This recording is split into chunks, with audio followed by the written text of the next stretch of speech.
Depuis le 7 octobre, la RTBF vous informe sur la guerre au Proche-Orient. C'est une actualité difficile à traiter. On reçoit beaucoup de remarques et de questions sur notre manière de traiter l'information. On va être transparent avec vous et on a donc décidé de vous expliquer comment on travaille, sur quelle base et quelles sont les précautions qu'on prend, quelles sont aussi les difficultés d'informer sur un tel conflit. De nombreuses vidéos circulent sur les réseaux sociaux et sur Internet. Il y a des choses vraies, évidemment, mais aussi beaucoup de fake news et on ne peut pas véhiculer ce qui circule sur ces plateformes sans savoir d'où viennent ces infos. Il est donc hyper important pour les médias, à la RTBF comme ailleurs d'ailleurs, de vérifier l'information. Ce n'est pas facile, c'est vrai, surtout dans un contexte de guerre. Comment est-ce qu'on fait? On travaille avec nos envoyés spéciaux, nos correspondants, nos journalistes en rédaction qui se basent notamment sur des dépêches. Elles viennent de grandes agences de presse indépendantes avec qui on a un contrat, Belga, Reuters, AFP, AP. Elles alimentent énormément de rédactions dans le monde. Alors qu'est-ce que c'est en fait qu'une dépêche? C'est ce qu'on voit ici, c'est un texte long ou court, ça dépend, qui reprend une information et parfois aussi un contexte. Cette information, elle a été vérifiée, elle a été recoupée par les journalistes de ces agences de presse avant d'être publiée. C'est donc une source qu'on considère comme fiable. Ces agences professionnelles envoient des textes, mais aussi des vidéos, comme ici, filmées par les journalistes sur le terrain, ou alors des vidéos amateurs qui ont été authentifiées par les agences.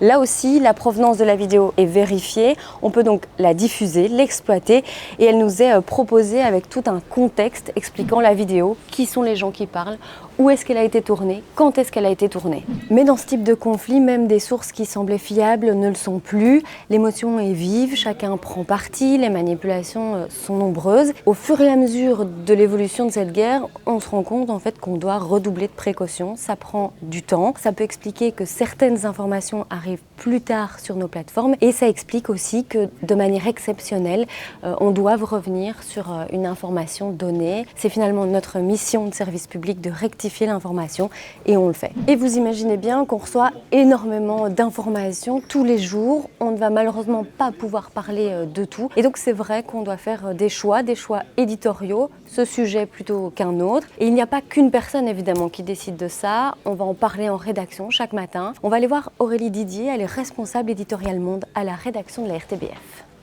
Dans le cas de la guerre au Proche-Orient, évidemment, on parle de l'attaque terroriste dans le festival israélien et évidemment, on parle aussi des victimes du conflit dans la bande de Gaza et des déplacés par exemple.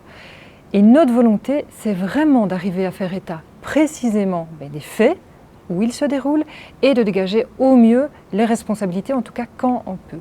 Et on le fait de manière impartiale et sans influence. Dans les remarques, les commentaires qu'on peut lire sur nos plateformes, sur nos réseaux sociaux, il y a aussi le choix des mots qu'on utilise à la RTBF et c'est une question qu'on se pose aussi à la rédaction. C'est clair que les termes qu'on utilise, ils sont débattus en rédaction et ils sont validés par le directeur de l'information. Et pour nous, c'est vraiment important de choisir les mots justes, basés sur les faits, sur les actes commis sur le terrain. Alors, par exemple, vous êtes nombreux à nous interpeller sur le fait qu'on n'utilise pas le terme de génocide. En fait, ce n'est pas à nous de qualifier les faits, c'est à des instances judiciaires ou étatiques de le faire. Et donc, jusqu'à présent, nous, on ne parle pas de génocide. Et on continue à parler de guerre. Et tous les jours, on se pose des questions, on choisit des mots et on se remet aussi en question. Ces choix éditoriaux, ces mots retenus sont ensuite communiqués à toutes nos plateformes et les informations vont être traitées en web, en télé, en radio ou aux réseaux sociaux ici derrière nous. Mais malgré ces précautions, on fait tout de même face à des critiques. Sachez qu'on lit vos commentaires, on y est attentif, sauf quand il s'agit d'insultes ou de menaces.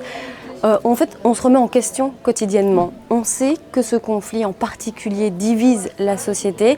Notre responsabilité, notre rôle, c'est de transmettre une information la plus factuelle possible. Nous cherchons vraiment à communiquer une information vérifiée, claire, équilibrée et impartiale.